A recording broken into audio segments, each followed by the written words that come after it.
নমস্কার বন্ধুরা, পূজা কিচেন ব্লগসে সমস্ত বন্ধুদের স্বাগত জানিয়ে চলে এসেছি আবার একটা নতুন পর্বে। আজকে এই যে দেখুন কলা গাছের থোড়, এটা কাঁচকলা গাছের থোড়। আর এই কাঁচকলা গাছের থোড় কিন্তু খুব নরম হয় আর খেতে খুব ভালো লাগে। আজকে এই কাঁচকলা গাছের থোড় দিয়ে চিংড়ি মাছ দিয়ে ঘন্ট করব। আর দেখুন এর মধ্যে আছে কাঁকড়ার টক। গরম তো ভীষণ পড়ে যাচ্ছে, তবে এই কদিন বৃষ্টির জন্য একটু ঠান্ডা ভাব হয়েছে আবারও। এই আজকে একদম পুরো দারুণ দারুণ একদম গ্রাম বাংলার সহজ সরল রেসিপি। এই যে দেখুন কাঁকড়াগুলো, আজকে এই কাঁকড়া একসঙ্গে কতগুলো দলা পাকিয়ে গেছে দেখুন। এই যে আপনারা প্লিজ প্রথম থেকে শেষ পর্যন্ত দেখতে থাকবেন, আশা করি প্রত্যেকের ভালোই লাগবে। আগে মাছ আর কাঁকড়া সব বানিয়ে নেব।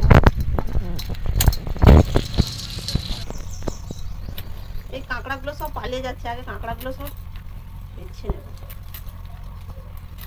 এগুলোকে বলা হয় চিতি কাঁকড়া।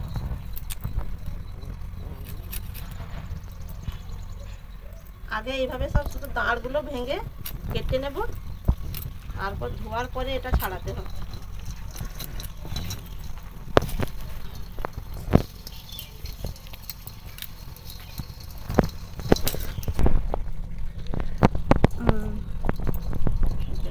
কাঁকড়াগুলো কিন্তু বড় বড় দেখুন,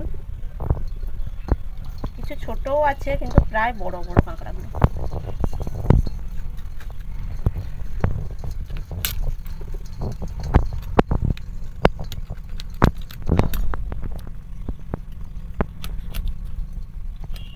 এদের দাঁড়গুলো খাওয়া হয় না, এমনি সমুদ্রের কাঁকড়ার দাঁড় খাওয়া হয়, কেলো কাঁকড়ার দাঁড় খাওয়া হয়, এদেরগুলো সব ফেলে দেওয়া হয়।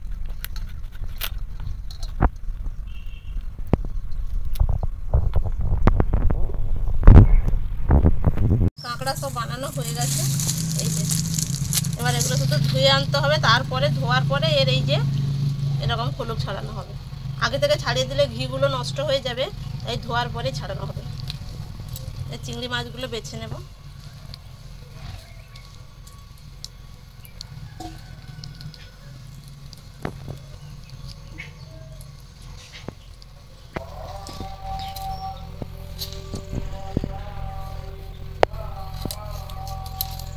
মা এদিকে থোড়টা কাটছে, আমার এখনো চিংড়ি মাছ বানানো চলছে।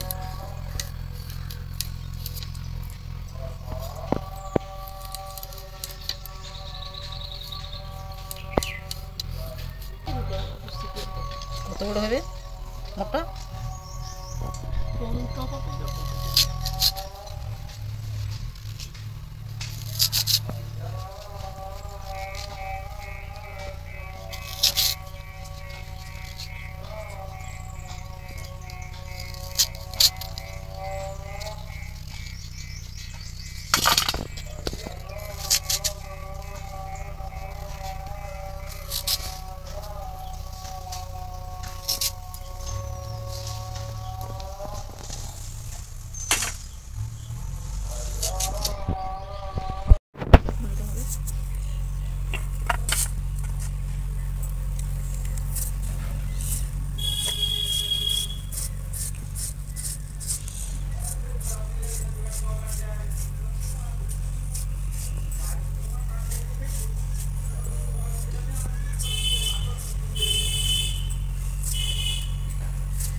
থোড়ের মধ্যে আগে লবণ দিয়ে ভালো করে মাখিয়ে দিচ্ছে, একদম হাত দিয়ে ভালো করে এরকম চটকে চটকে মাখাতে হবে, দিলে তার যে জলটা বেরিয়ে যাবে। আর মোচাটা খুব নরম হবে তখন, আরে মোচা না থোড়টা খুব নরম হবে তখন খেতে। ভালো করে একদম মাছ কাঁকড়া সব ধুয়ে নিয়ে এসেছি, এবার উনানটা জ্বালাবো।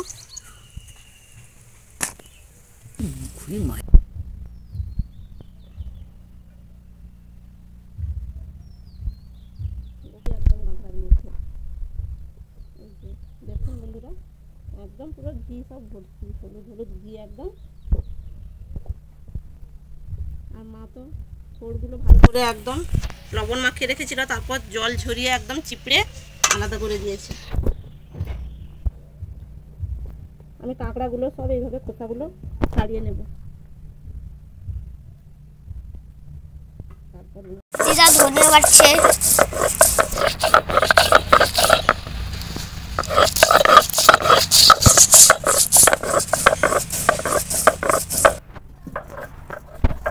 আমি উনান জ্বালিয়ে কড়াই চাপিয়ে দিয়েছি, মা ওদিকে বাটনা বাটছে, ধনে আর জিরে বাটা হচ্ছে। এখানে আমি পাকা তেঁতুল নিয়ে নিয়েছি, জলের মধ্যে দিয়ে দিলাম। এবার কাঁকড়ার মধ্যে লবণ, হলুদ গুঁড়ো ভালো করে মাখিয়ে নিলাম।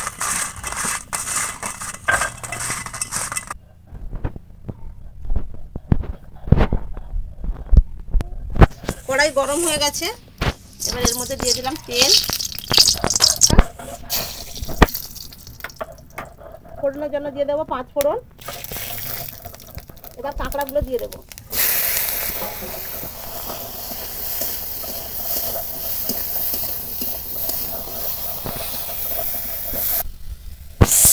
কাঁকড়াগুলো একটু ভাজবো এইভাবে। এবার ফোড়ন থেকে সব ঘিগুলো এবার বের করে নেবো।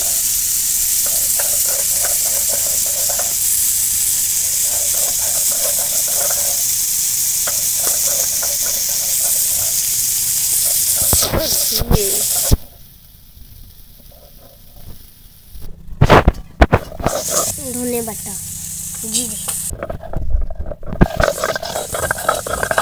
কাঁকড়াগুলো ভাজা ভাজা হয়ে গেছে, আমি এখানে তেঁতুলের গাছটা বের করে নিচ্ছি।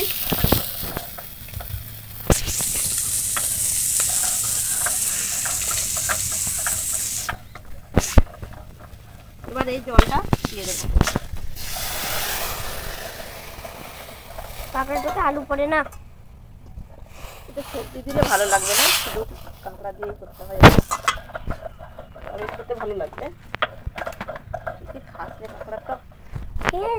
আলু পড়ে ভালো লাগে, সব তরকারি তো আলু পড়ে। এবার লবণ দিয়ে দেবো, আরো অল্প একটু হলুদ গুঁড়ো। সবাই কত কিছু জানে যে কাঁকড়ার চোখে আর কোনো সবজি পড়ে, কিন্তু সব সবজি পড়ে। আর দিয়ে দেবো অল্প একটু চিনি।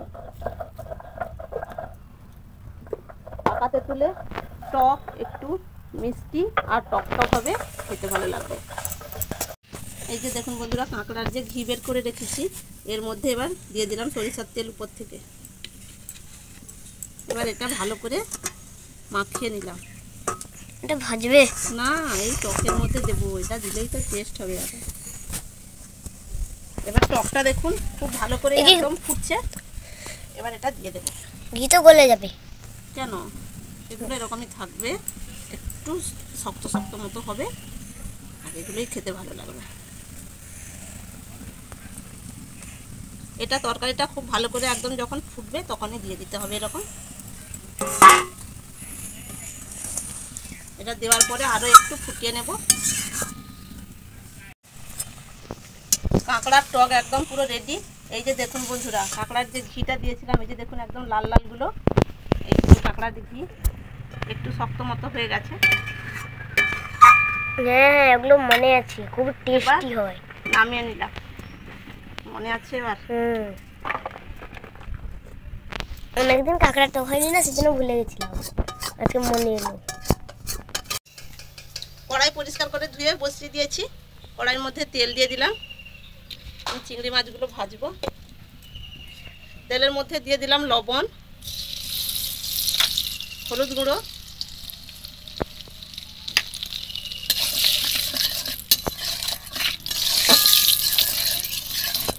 তেলটা একটু ভালো করে গরম করে নিয়েছি। এবার চিংড়ি মাছগুলো দিয়ে দেবো। চিংড়ি মাছগুলো একটু ভেজে নেবো আগে।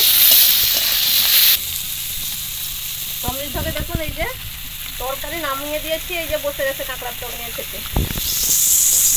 কেমন টেস্টি বল? ভালো, দারুণ। স্নান করে তাড়াতাড়ি। চিংড়ি মাছগুলো ভালো করে একদম ভাজা হয়ে গেছে। এবার এইখানে আমি একটু মাঝখানে ফাঁক করে নিলাম। এর মধ্যে আমি আরও একটু তেল দিয়ে দেবো। দিয়ে দেবো অল্প একটু পাঁচফোড়ন,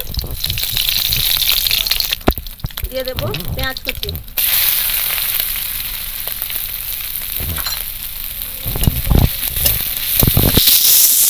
একটা কাঁচা লঙ্কা, একটা টমেটো কুচি,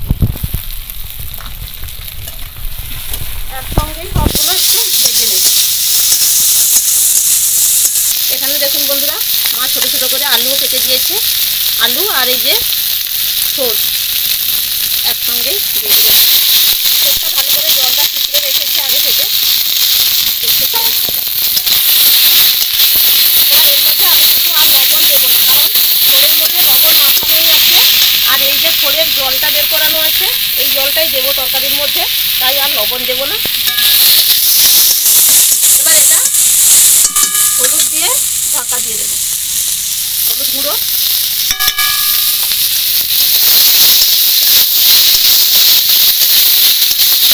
এবার ঢাকা দিয়ে দেবো এটা।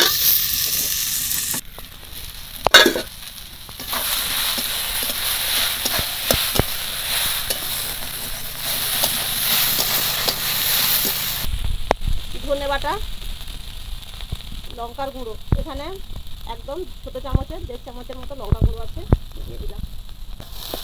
এবার এই মশলাটা ভালো করে একদম একটু কষিয়ে নিতে হবে থোড়ের সঙ্গে,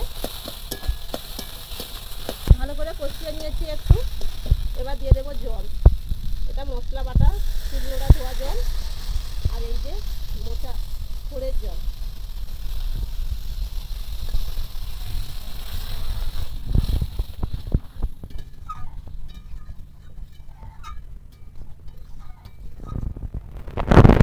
এবার দিয়ে দেবো জিরে বাটা, জিরে বাটাটা নামানোর একটু আগে দিতে হবে। থোড়ের ঘন্টও একদম রেডি হয়ে এসছে, আর একটু বাকি। টকটা একদম অলরেডি রেডি, থোড়ের ঘন্ট চিংড়ি মাছ দিয়ে রেডি হচ্ছে। থোড়ের চিংড়ি মাছ দিয়ে ঘন্ট একদম রেডি বন্ধুরা, রেডি হয়ে গেছে পুরো। এবার নামিয়ে নেব। একদম গন্ধর কি মমা করছে। জিরে বাটা ধনে বাটা দিয়ে একদম পুরো সহজ সরলভাবে রান্না,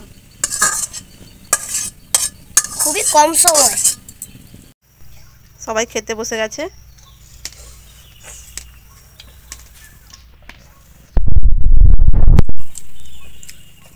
আজকে একটা নতুন দারুণ হয়েছে। কলা থোড় দিয়ে দিয়ে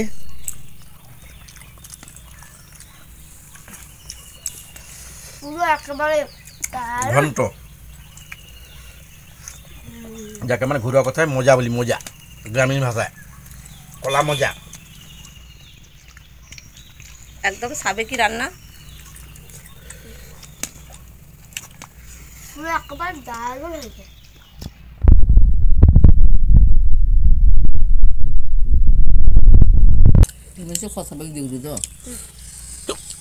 এই চিংড়ি মাছ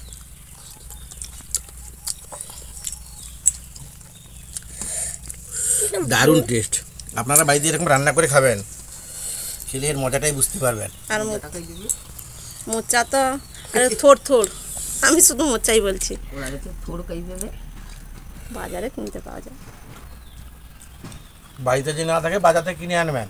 আর থোড়ে তো এই তো কলা গাছের, প্রত্যেকটা জিনিসের মধ্যে কলা গাছের একদম আয়রন ভর্তি। এটা খাওয়া কিন্তু খুবই ভালো। দিদা বলতে কোথায় পাবে আপনারা? আমাদের হলে বাড়িতে আছে কলা গাছ, অনেক কলা গাছ। আমাদের পুরনো ঘরের বাগানেও অনেক কলা গাছ হয়েছে। এবার কাঁকড়ার কত ঘি দেখেছে, একটা ভর্তি পুরো ঘি। কাঁকড়া দিয়ে, ছোট কাঁকড়া দিয়ে পুরাতন তেঁতুলের টক।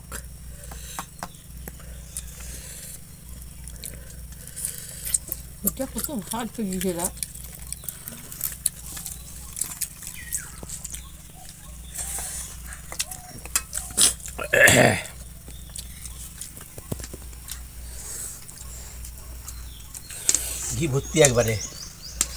তখন বের করেছিলাম অনেক ঘি সব।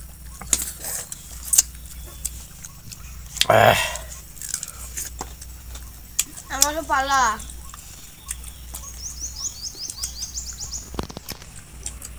কাঁকড়া দেবো নাকি রে? না না ঘি আছে দেখ, পাপের পাপে কাঁকড়াগুলো উঠে সমৃদ্ধ মানে ভাতে অনেক ঘি পড়েছে কাঁকড়া। ঘি মাখিয়ে খেতে আর কি দারুণ লাগে। আন্ডি মুন্ডি কাঁকড়া না না না